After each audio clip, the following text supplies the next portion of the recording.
Good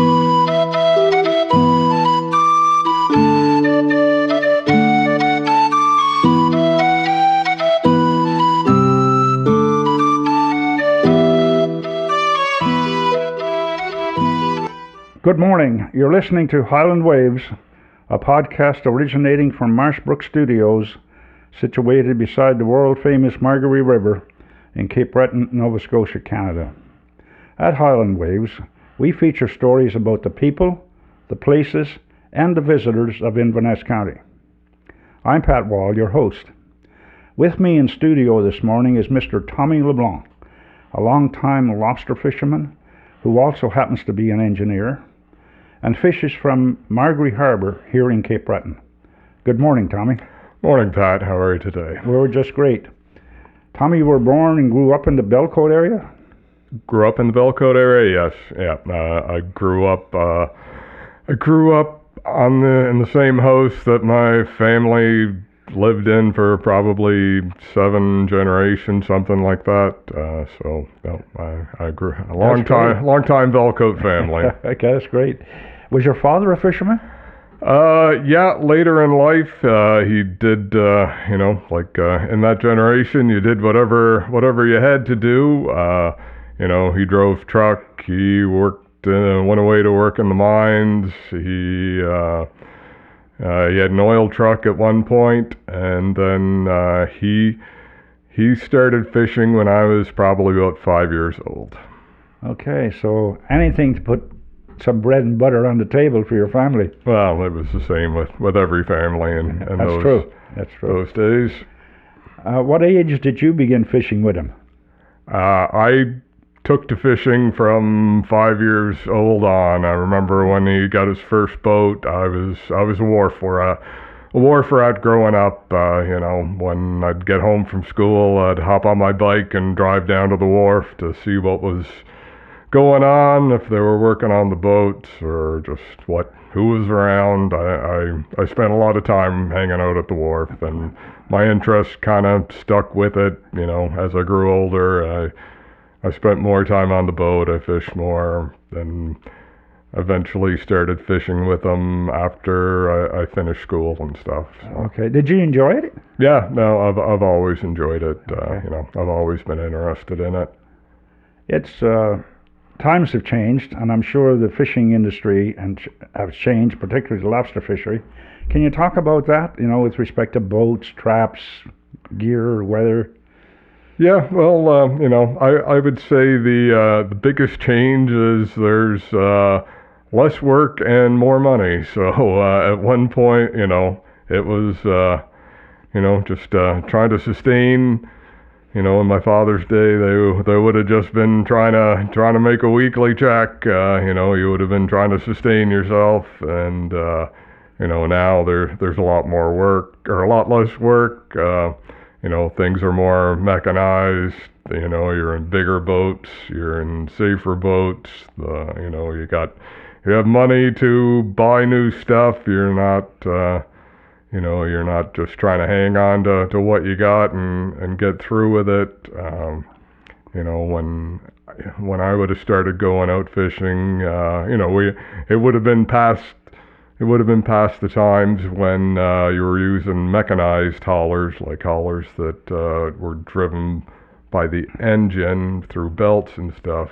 There would have been a bit of hydraulics then. We didn't have any, but just moving to hydraulic systems and,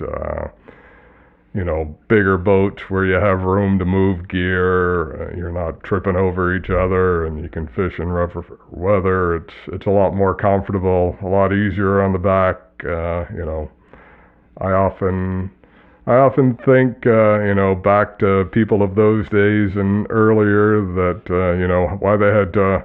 Is it really fair that they had to work so hard for so little? Yeah. We're quite spoiled right now. You studied engineering in university, did you not? Yeah. I did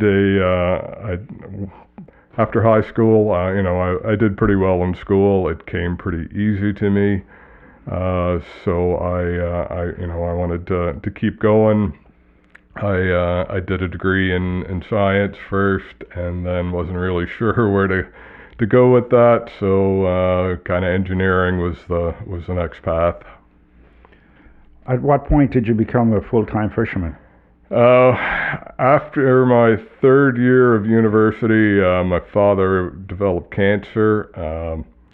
So I had been fishing with him after school, I had been fishing with him after school and high school and on weekends and that. And then in university, I was his helper. The two of us fished together, and then by my third year, he was pretty sick, and I took over running the boat that year.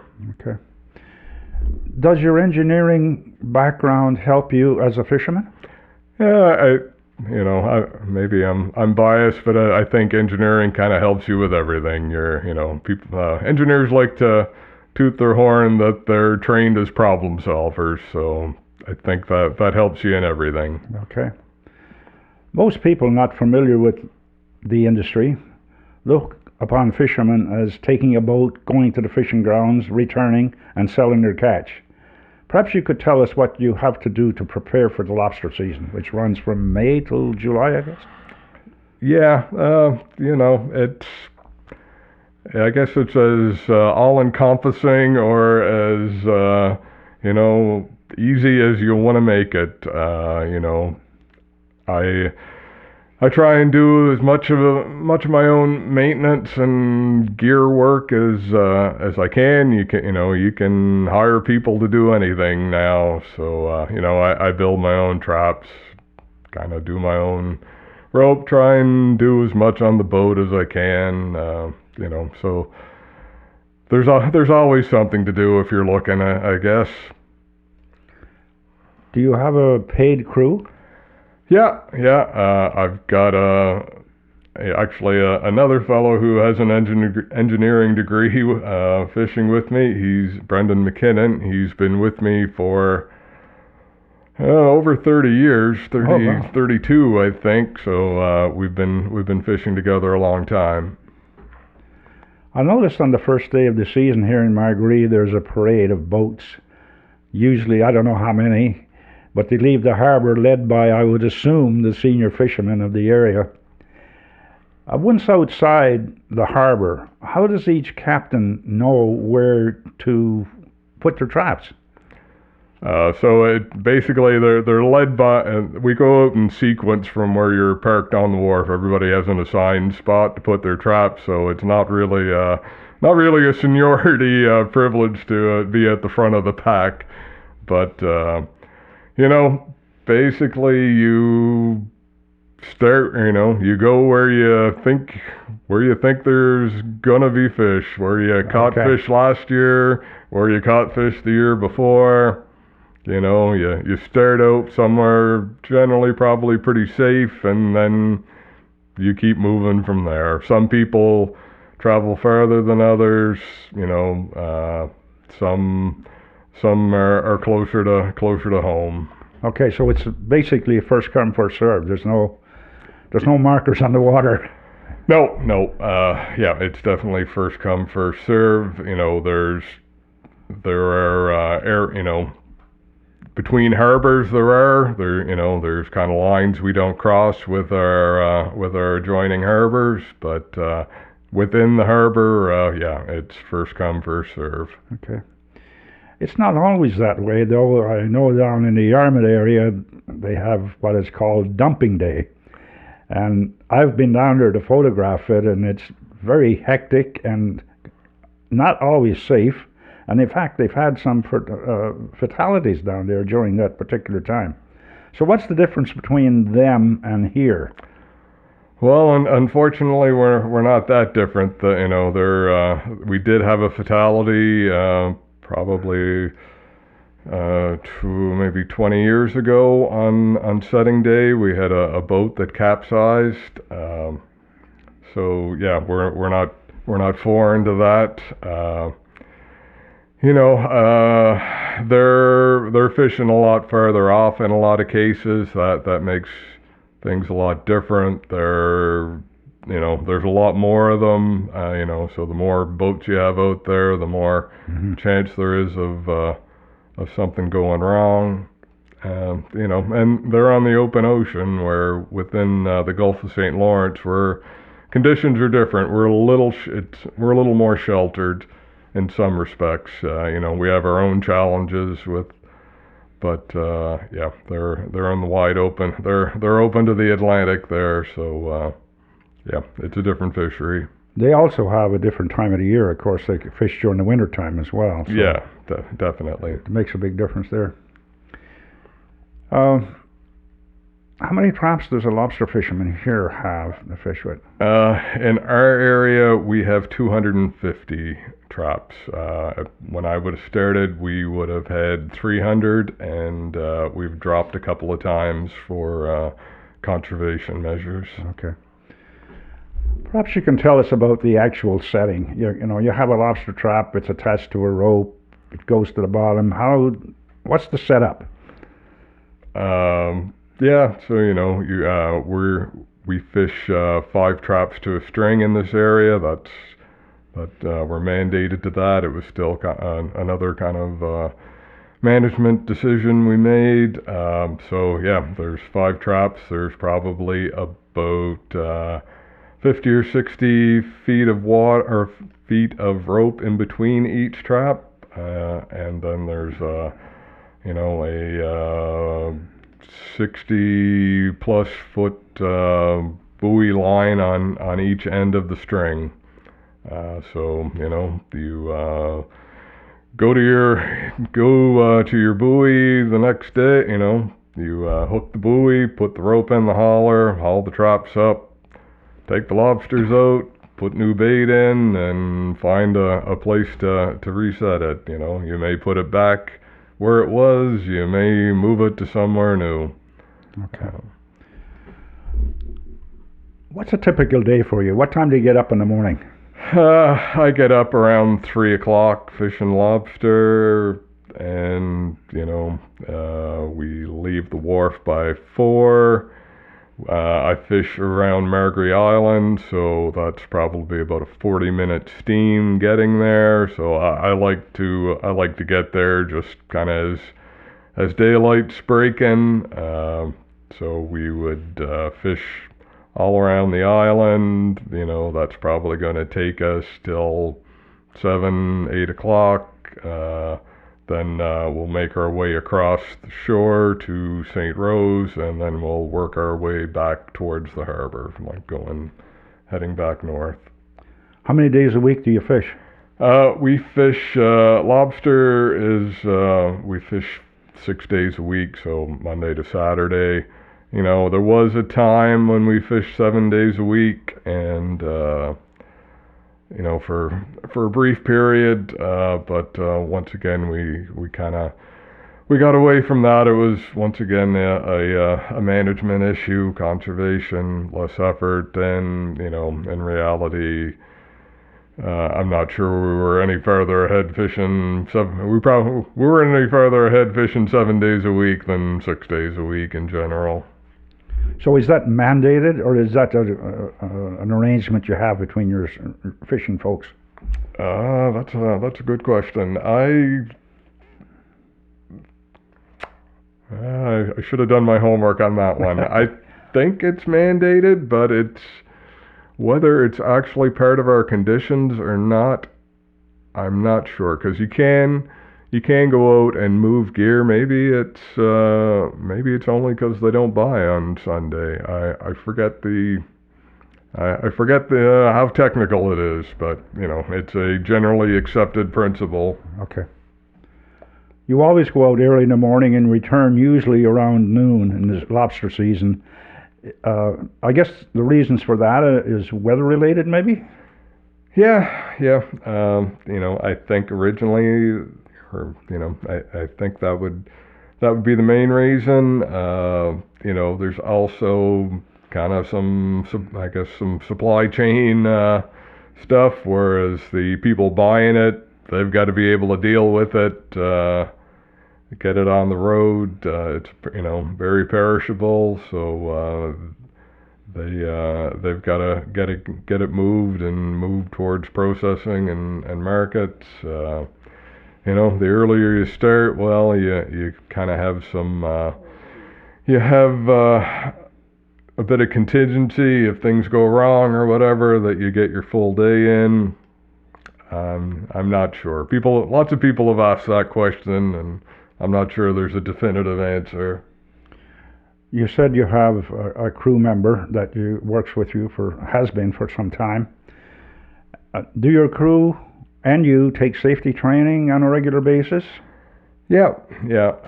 I also forgot. He's not the only crew member I have. I also have had some others. So fishing lobster, it used to be just the two of us. Now most boats would run with 3 people on board. So I've been fortunate the last number of years. My son and or my daughter, or in some cases his daughter, have fished with me. There's a lot more emphasis on safety now. We would have courses that we've taken in the past. Now in today's world, everything is documentation. If you haven't documented, it hasn't happened. So we do safety drills regularly, and you document it. You go through procedures. We're like every other workplace now. There's got to be safe work procedures, and you have to practice them. That's been one of the positive things in the fishery the last number of years. I just noticed. You said earlier that there was a disaster here at one point some years ago, and just recently in Newfoundland they had a full crew that were rescued here probably this spring. That were rescued by the Coast Guard. Their ship went down. I think it was 7 people on board. But it's an everyday occurrence. Sometimes you get bad weather. You never know what's going to take place. Have you had any bad situations when you were on the water? Nothing. Knock on wood. Nothing. Kind of life and death. There's always. Everyone's been broke down at some point or another, or been in a situation where if you could do things different, you probably would have. But fortunately, I've never been in any situation that I can think of that I was genuinely scared, for my safety or the safety of those with me. Well, you certainly have. Communications are a lot better now than, I guess, when you started out. If you need help, you can get help a lot quicker than you could back in those days. Yeah, true. But we also probably put ourselves in more challenging situations because we have more ability, more bigger boats. When you weren't so sure yourself, you didn't venture very far from the rest of the pack. Now we're probably a little more independent. You wouldn't be as leery of kind of going off on your own, being out there on your own. So there is safety in numbers in a lot of ways too. There's been a lot of changes, I would assume, in the bait you use now for lobster fishing. Yes and no. Now we'd use a lot of redfish, which we historically wouldn't have done. Earlier in my career, we would have used a lot of Gaspereau, herring, stuff like that. The access to that mackerel, it's not as accessible. At one point you would have never thought of using frozen bait, just because probably it wasn't frozen with as much care as it is now. Now you would have done anything to use fresh bait, whereas now 90% plus of the bait you use is frozen. It comes in a cardboard box. It's it's simpler. I think that it's a better product than what you used to get as frozen bait, and it makes it simpler for the buyers supplying you bait. It's easier for them to control, and it's easier on our end in a lot of ways. So you talk about frozen bait versus, let's say, live bait. What's the difference? What is there a difference in the amount of fish you catch when you're using either one, or is there another reason? Yeah, no, I don't think there's any difference in the amount you catch. At one point, like I said, kind of the quality of frozen bait, you would have felt you weren't catching much with it, but now, there isn't a whole lot of difference. The biggest part is, kind of trying to have access to fresh bait all the time. It's got a shelf life, it spoils, so, if it's fresh, great, but if it's been fresh for a week, its ability to stay in the trap, Okay. it doesn't last as long, doesn't catch as well. I imagine your catch varies from day to day. And what factors contribute to that? We're at the mercy of the weather most times.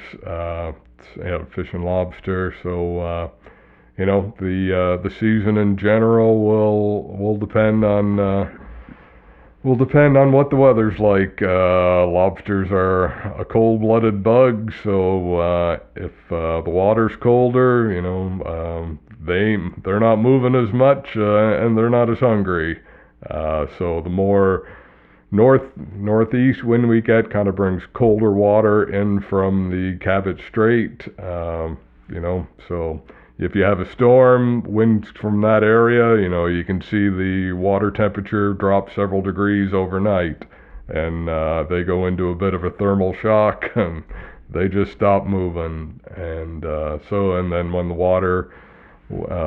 winds are southerly southwest, that's bringing warmer water from further in the Gulf, and the warmer the water is, the more they're moving, the hungrier they are, and the easier it is to catch them. You mentioned it in our introduction that catches are up. Can you think about what is making that so? Yeah, I think we're probably benefiting from some global warming. Lobsters have a comfort zone where they thrive, and over time the comfort zone seems to be shifting further north. So areas, say once you go into New England, there's places that had a thriving lobster fishery, a couple of decades ago, where the water's actually become too warm. Now as we go further north, you kind of seen catches increasing. The areas that had increases in catches kind of gradually kept moving north. And I think we're in a favorable area now. And now we're looking in Newfoundland. There's places where they never really caught much. That the last couple of years it's taken off, and it seems to be all water temperature related. Yeah, that seems to be quite common in other species as well. For example, salmon now are beginning to find their way further north. Striped bass, for example, are also moving north or finding striped bass, in fact, in Labrador now. Back to your profession, how does selling your product work? It seems to me that there's always buyers on the wharf. Are you guaranteed to sell your product every day? In general, yes. We've had years where and we were faced with that problem this year as well in some cases. It's like a lot of other things. There's a supply chain, and you can only supply what the market and the processors sellers can handle. So, if the market drops off, there were years we were on trip limits that we could only bring in so much a day. Certain buyers couldn't handle, they've only got so much storage capacity. Once they're full, there's nowhere for them to go. So 95% of the time, it's not an issue, but when supply and demand don't even up, there's bottlenecks in the system, and you can be caught with nowhere to sell your catch to. But that's fairly rare. Most of the time, as much as you can catch, they'll take. Are you committed to one buyer during the season? No. Some people would for different reasons. Lobster, I generally kind of sprinkle it around a few different buyers. There isn't real. There's different buyers, but unfortunately, there's not a lot of competition between them. So generally, I'd like to support whoever is kind of supporting us. If people move the price, I like to reward them with more product. So. Do they all pay the same prices at the wharf? In general, yes. You might be able to squeeze a few more cents out of one guy than the next, or they may have a different market where they're able to pay a little bit more. But in general, everybody at the end of the day, everybody pays the same, and for them, a lot of it's just for self-preservation. If they don't pay the going rate, then they'll lose boats. And okay. They're trying to maintain market share.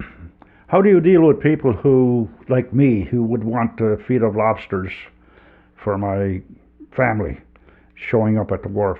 Any difficulties with that? No. Generally, you try to help people out. It's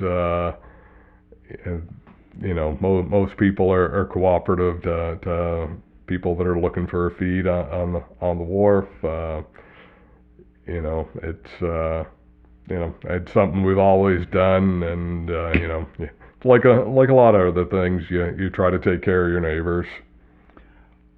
Do buyers object to you selling lobsters to other people outside of them? No. They're very cooperative generally. If there's people looking, they'll weigh them for you. If somebody comes and asks them, they'll try and line the person looking for lobster up with somebody. They'll ask. They'll pull you aside, say, "This guy's looking for a feed. Can you take care of him?" No, they're great. What about the number of fishermen allowed in your region, for example? Is that controlled by DFO? Yeah, it's a fixed entry. So we are in a subzone that goes from Margaree Harbor is the furthest south port, and Pleasant Bay is the furthest north point. So there's a fixed number of licenses within that area. And licenses can have moved between harbor to harbor over time. Recreational fishing for lobsters is allowed in Maine and Massachusetts. What is your opinion on that? Do you think it's coming here, or would you rather not see it or see it? What's your opinion? Yeah, not something I've really given much thought to.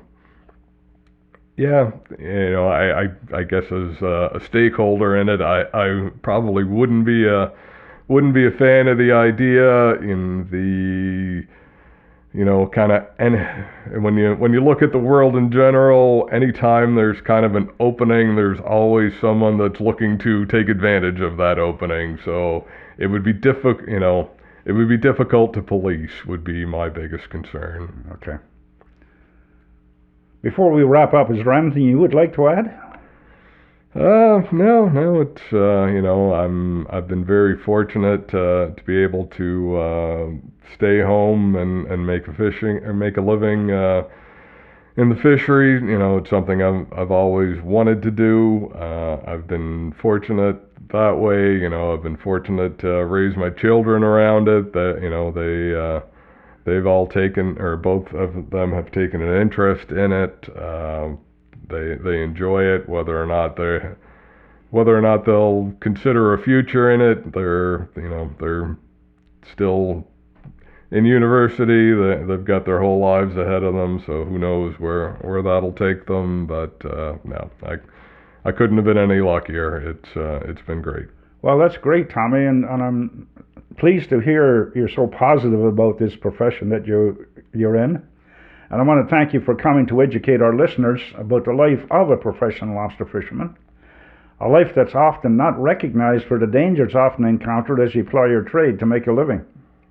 We wish you well, safe and smooth sailing, and every success in the future. And thank you to our listeners. Please hit the like and subscribe button so you can stay up to date. And remember, subscribing to Highland Waves is free. Our thought for today is, time on the water always makes you better. So long for now, Pat.